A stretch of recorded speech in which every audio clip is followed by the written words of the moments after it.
Well, I'm here. I'm home. I'm actually not home. Obviously, I'm in my car. I'm on my way to the barn. On my way to the barn to see the babies. A lot of them are back. Cavill Hanover's not back yet, and neither is, maybe Jazzy Judy's back. I'm not sure. I haven't been to the barn yet. But I know that Mario and them had broke all the horses and were jogging them, which is great. Good for them.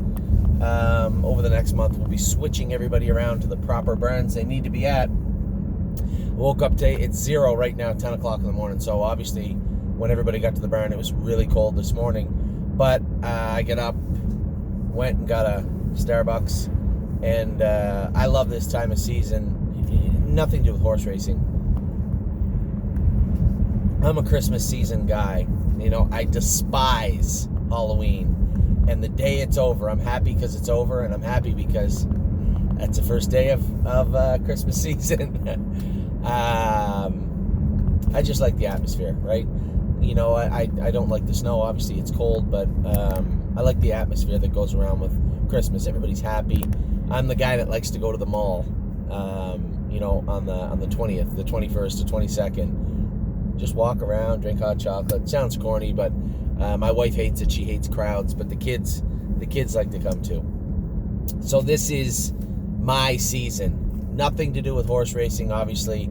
I love breaking the babies. I love going to the sales. I love racing the horses. I love horse racing, but aside from all that, Christmas is my season. So woke up today. It was a little chill in the air. 800,000 people descended on Starbucks, and no one can jam Christmas down your throat like Starbucks. They had the Christmas music on, and the people that hate Christmas must just despise Starbucks this time of year. And I know Starbucks is trying to be religiously neutral, and I don't care about that. But everybody loves Christmas, well, except for the people that hate Christmas. So I'm off to the barn and absorbing all the emails. Everybody's so nice, and when it comes to sales season, I think a lot of our clients get excited too, not just to partner with us or buy horses with us, but to look at the pedigrees and that challenge of trying to find the next horse, and then having the confidence that we can train them down and do well with them is obviously, I've said it a million times, very humbling for me. That confidence only makes me confident. So it's a great feeling all around. And we, looking at the sales, it's not always great though. Looking at the sales, you see people send you an email and say, I'm trying to think of who a Pennsylvania colt we bought. We didn't buy any Father Patrick's, Bar Hopping, Southwind Franks. Must have bought something. I don't know. How are we going to race against, the $1 million Pennsylvania horse? Or how could you be so wrong about Glacier Hanover? Not in a rude way, and I don't mean it like that. We were way off with him, or whatever, however it was worded. Was I wrong? There's only one way to find out, and that'll be at the races next year. I said Glacier Hanover was a $120,000, $130,000 horse. Now, his brother obviously pumped up the price, but $470,000 for a Father Patrick that already has to race against one Father Patrick they paid $1 million for. Someone's going to shed some tears this year. It's not going to be me, I don't think. So I know that Jeffrey Schneider and all those guys have lots and lots and lots of money, but I guess being rich is like having a pond. You have lots of something until you don't. And, I get that these guys are mega rich, and it's well on display when, when they go to the sales and you see these unbelievable prices. You shake your head. And obviously the question we have to ask is, how do we compete? Some of the best horses, as I said, in the Breeders' Crown were not $1 million purchases. And at the end of the day, I'm not purchasing a horse to beat, I got it wrong. I called the Damien horse the Pennsylvania horse. It's not. Maverick is the Pennsylvania horse. And I'm not trying to find a horse to beat Maverick. How can anybody? I mean, Maverick is no different than any other horse, than Jazzy Judy right now. We're going to break it. We're going to train it down. We'll see what it can do. I can't buy a horse to beat something that hasn't been proven yet. I bought a horse to race. And by buying horses at affordable prices, it allows our clients to get in affordable ways. It's lost on people that come up to me and say, why would you buy a Pennsylvania bred? They just sold that horse for $1 million, and then that Glacier horse for $400,000, and all those other ones for hundreds and six figures. I'm not trying to buy the best one. I'm trying to buy the best priced one. And that's what people miss, and it's shocking how they say, oh, well, you can't, nobody's gonna come back to the stable because you can't compete with those people. The racing, for the most people, and I know there's lots of you out there that buy into horses because you want to win money and win races, and you think that we can. And that's awesome, because I think we can too. But the vast majority of our clients get involved because they want to have a good time. They want to experience something a lot of them have never experienced before, or very infrequently, or did when they were a kid with their father. We're allowing people to become a part of horse racing. That's how I fell in love with it. I grew up racing 3,000 claimers in PEI. I fell in love with horse racing. It wasn't the thought that someday I'd be winning the Breeders' Crown. That'd be awesome. But I loved horse racing for horse racing, and it's still shocking to me some of the very, very intelligent, smart people in this industry that absolutely have no idea, and they cannot grasp this, is that entertainment value that comes with doing what we're doing. It's really sad, to be honest, because for this industry to succeed, those are the power brokers, if you will, the people that have to understand how this industry is going to succeed. Do you think that you can continue to buy six-figure horses, whether it be 100 all the way up to 470, or even further, $1 million horse, and make money? There's not a purse structure there to do that. For you to buy, and let's just break it down quick, for a $470,000 horse. For you to buy that horse, $470 US, you have to train it, you have to stake it like it's a $470,000 horse, so that's another fortune. So by the time that horse races, you're in for what? $550 minimum? Okay.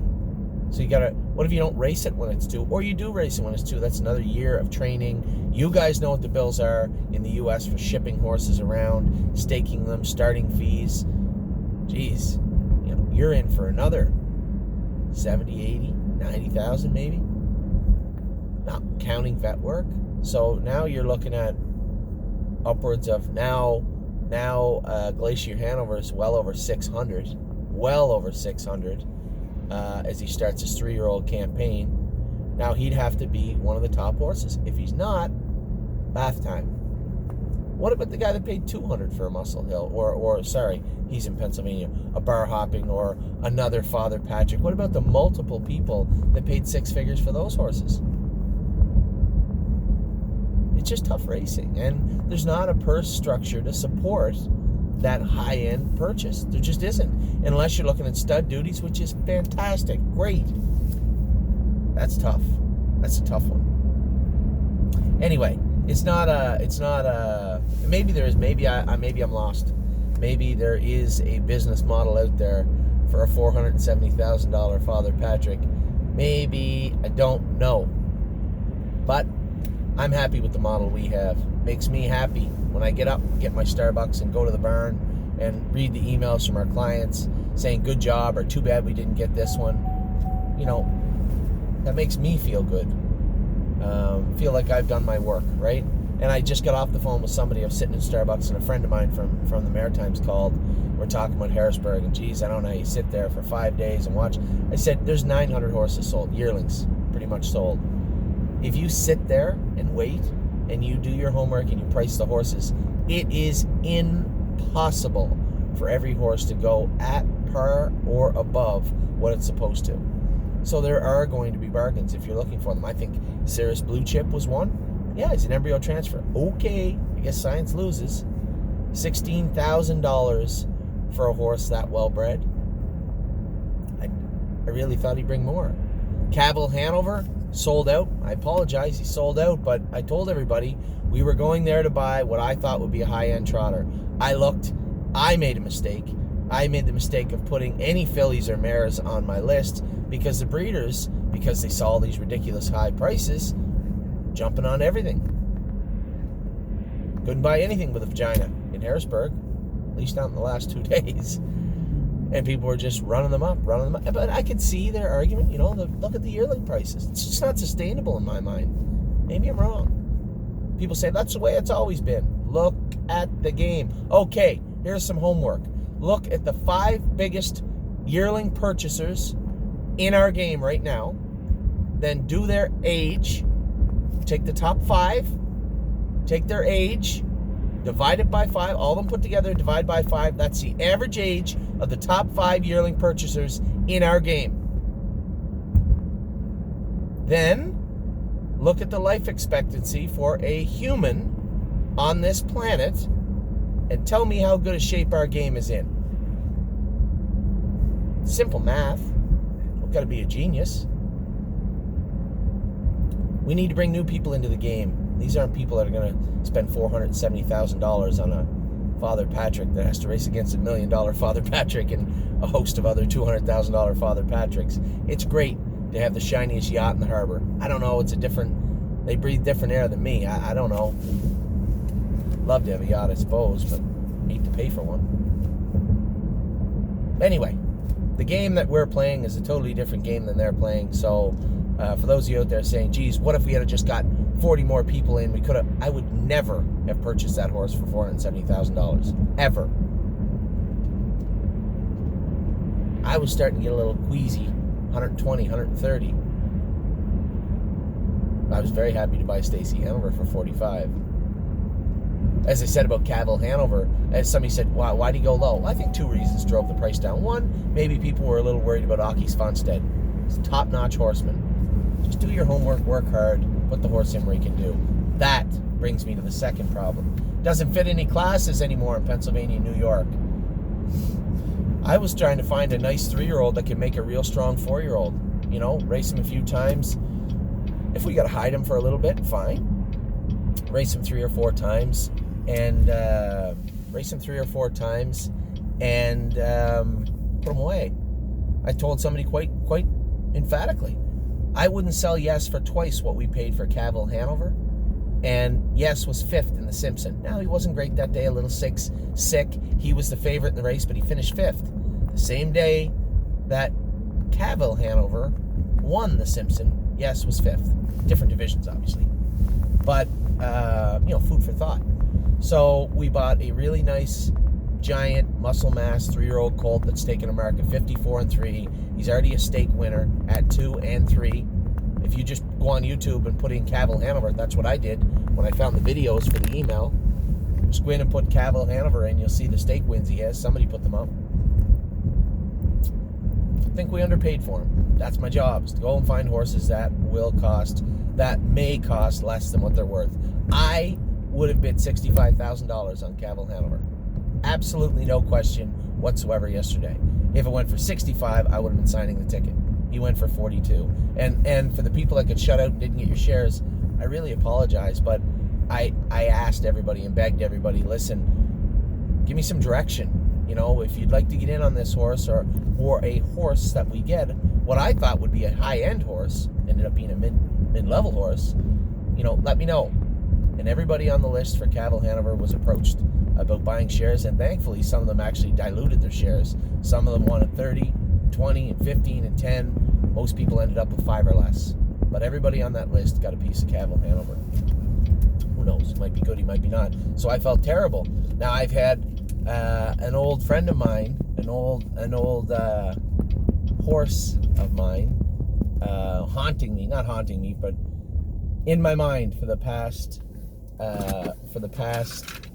2 weeks. Full week. I had a gentleman message me and tell me about an opportunity that has arisen to buy a horse we used to have. Makes sense. So I don't want to drop the name of the horse because I don't know if there's partners involved or what, and I don't want to ruffle any feathers. But we are actively looking at potentially buying this horse. Now the gentleman wants $12,500 American for the mare. She's got a lot of money made now. She'd be a claimer at Mohawk, but she did win her last start. I never thought of it at the time because I was in Harrisburg mode, but I'd emailed the gentleman this morning and said, hey, if that mare is still for sale, we'll probably take her.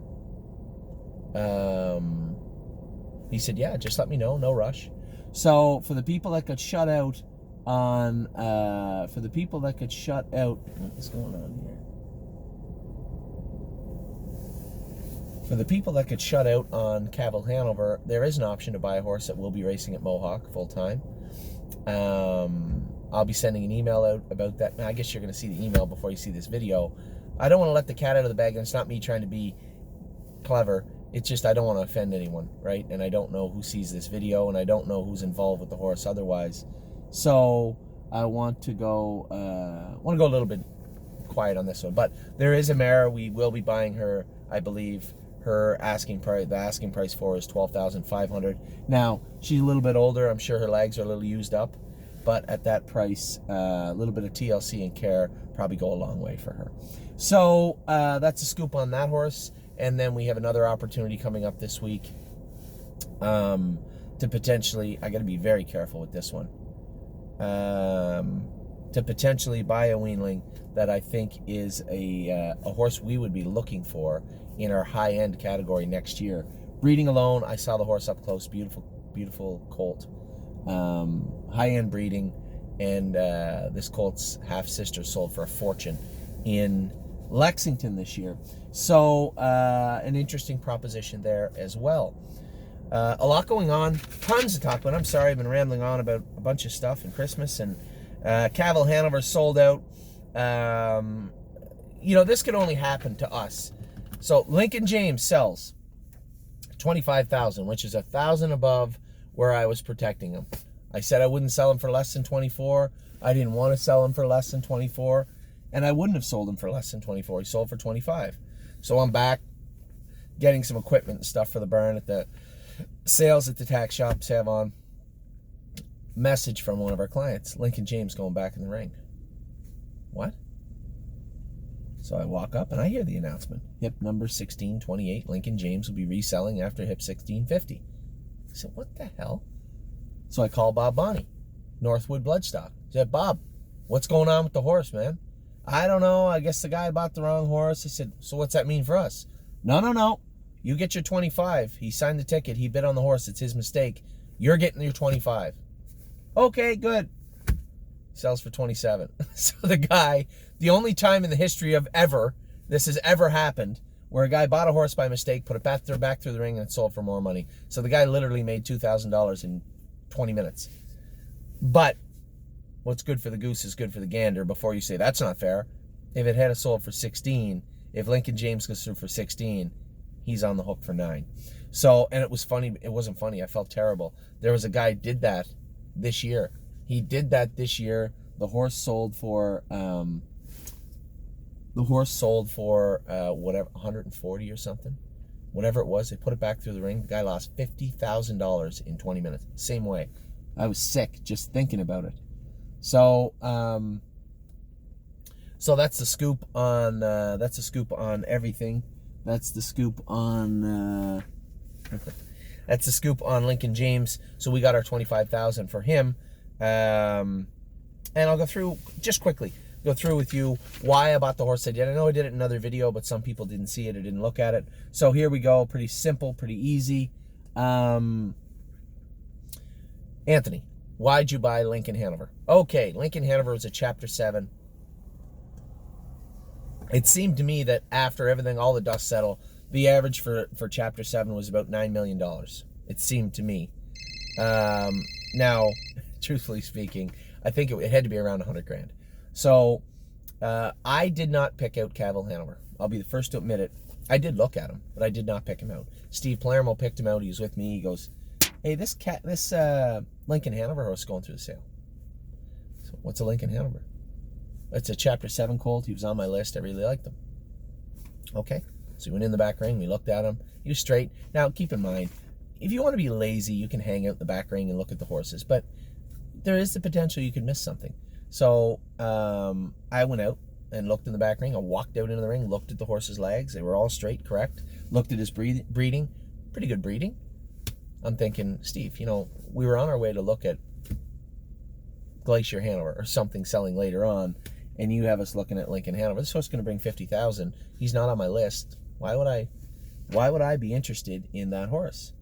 And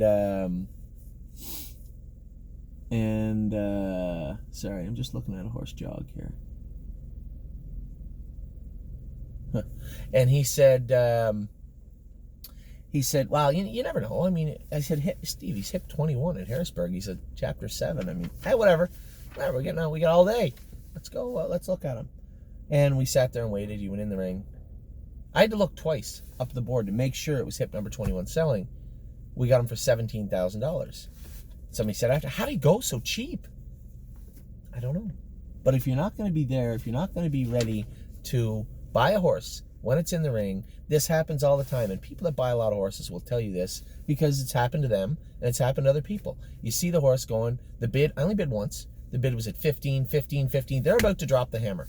Now, everybody that had any interest in this horse looks immediately. Lincoln Hanover, why is he only $15,000? What? I must have missed something. I must have missed something. 17. Bang. Hammer goes down. We bought the horse for 17.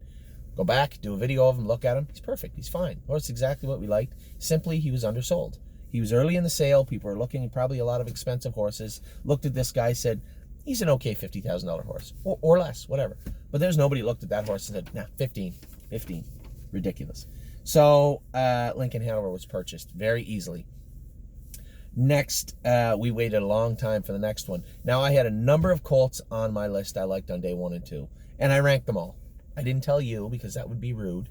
I ranked them all 1 through 22, and Off-Road Hanover came in around 14th. But I watched the first one. Expensive. And by expensive, I don't mean, and maybe I was wrong. I don't think I was wrong. What I think happened was the horses may have been overpriced. And the market would allow this, but that doesn't mean that it was accurate. Maybe I'm wrong, but I wasn't paying that for them. Simple as that. I keep telling you guys, I treat your money like it's my money, and I'm not spending my money on those horses at that price. So we simply we simply washed our hands of it. 1 through 13 in front of them. I watched the horses go through. No, not even close on a lot of them, not even close. And then Off-Road Hanover went in. Now, here's the thing about Trixton. I should have. I think in the back of my mind, I knew Trixtons would be a little lighter this year. Everybody's like, oh, you have to race against Muscle Hill. So it depresses the price of the Trixtons. But I'm not after a horse to beat the Muscle Hills or Damien or anybody else. Just after an underpriced horse that can be a good horse. Stake horse, great. Race horse, great. Nice horse. That's what I want. And Off-Road Hanover was worth the $27,000. Plainly simple. It's just a way to put it. So we bought him. I didn't think he was worth 30, but I thought he was worth 27. So we bought Off-Road Hanover, and then I watched all the other horses on my list in day 1 and 2 evaporate. None of them. I could have bought one other than Off-Road Hanover. Same type of price, same type of thing. The one I didn't buy was a creatine. This guy's a Trixton. I'm happy with the one we bought. Next was Stacy Hanover. I would have went to $70,000 on Stacy Hanover. It's the way it is. I just think that, especially after the way Glacier Hanover sold. Here's a mare. Remember what I told you about the female persuasion at Harrisburg? You couldn't buy them. So here's a filly, first cousin. This one's out of a better mare. Now, not a better producing mare. I don't want to say better bred mare. Okay, let's call a spade a spade. I believe a Cantab mare, a Cantab brood mare, is sought after a little more than a Yankee Glide. Maybe I'm wrong. If I'm wrong out there, you can correct me.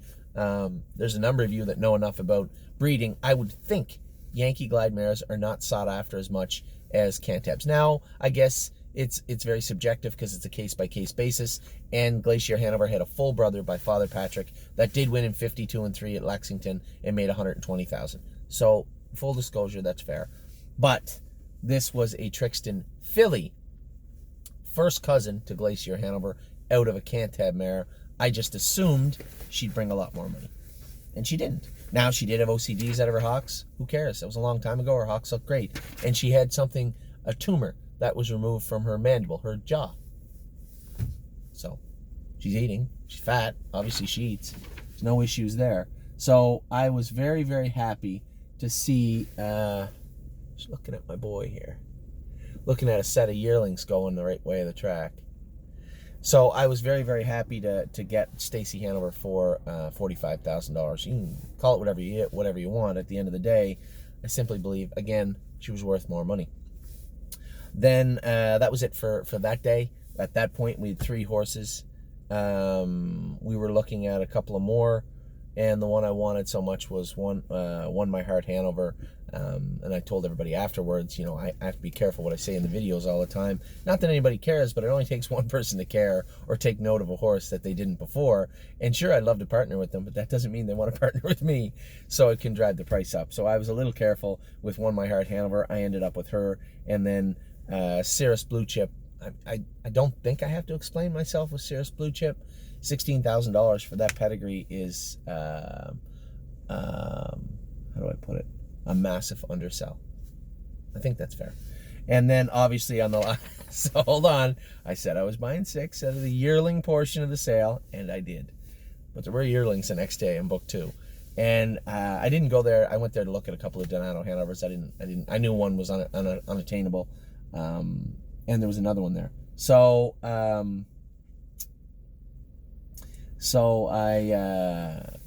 was walking around. This beautiful filly walks in the back ring.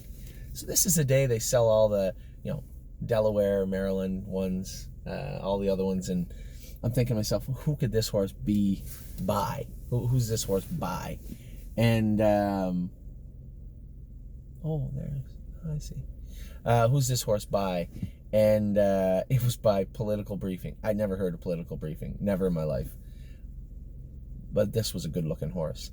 Then I'm looking at the horse. Steve walks up, Amy walks up, and then somebody else walks up. One of our clients says, there's only 29 fillies eligible, trotting fillies eligible to that Sire Stakes program. They raced 2 legs for 20 and a final for 100 at Harrington, and they don't race till September.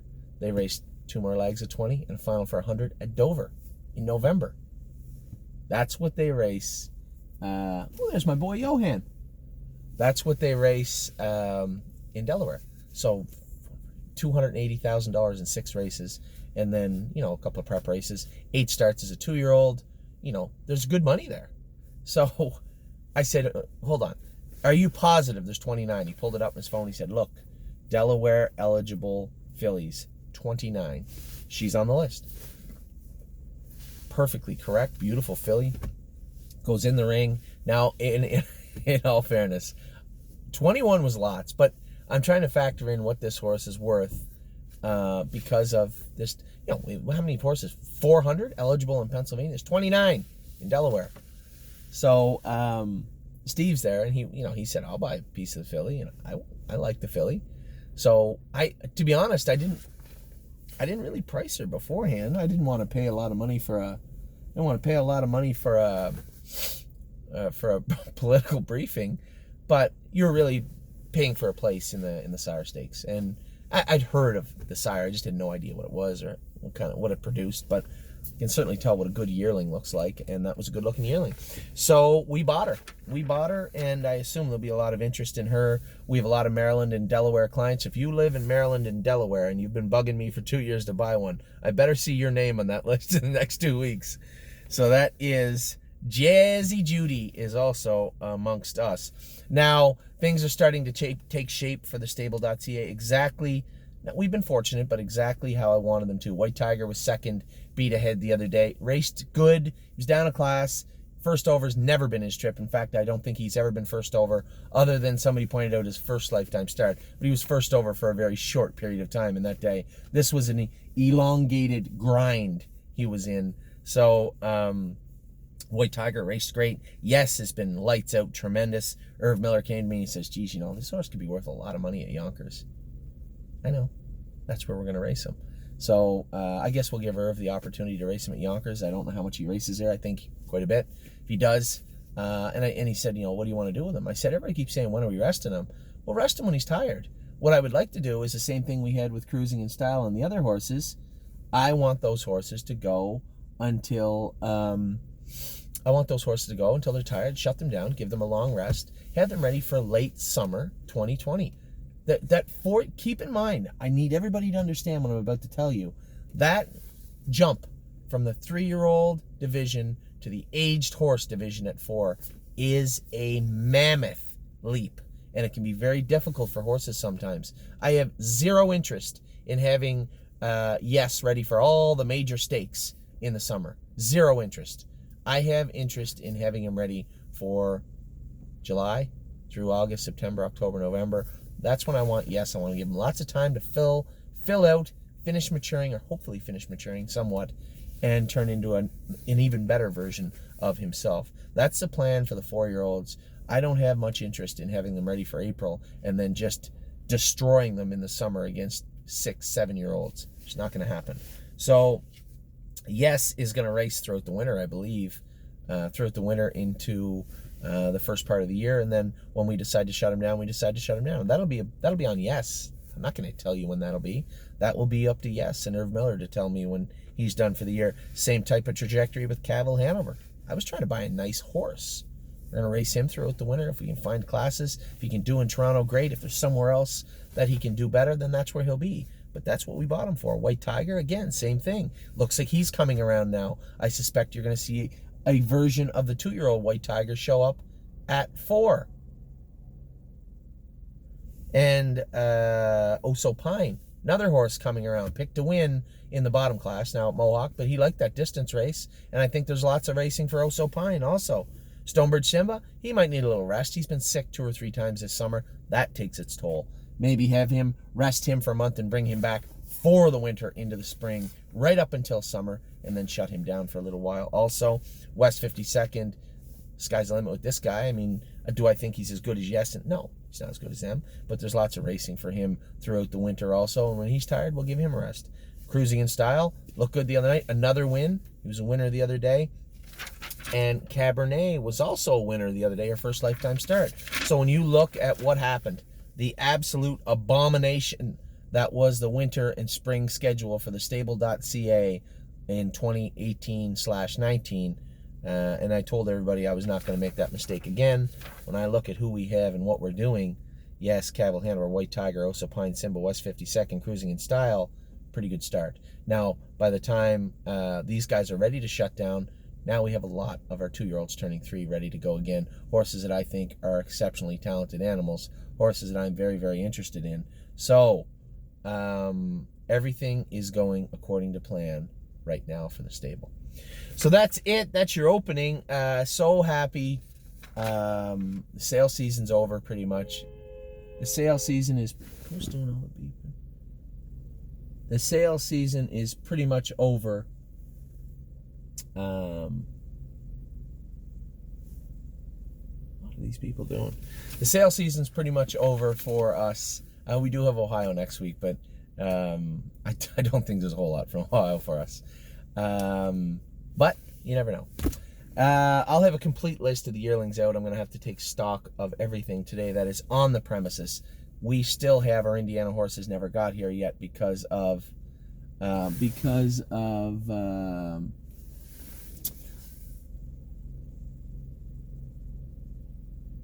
is this lady talking about?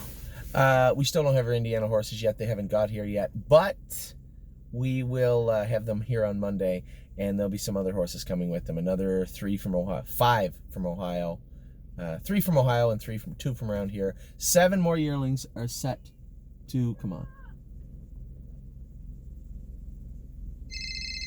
Goodness gracious. Anyway, I will talk to you guys soon. It is a great day at Tomiko Training Center, and I certainly had a lot of fun in Harrisburg. Take care.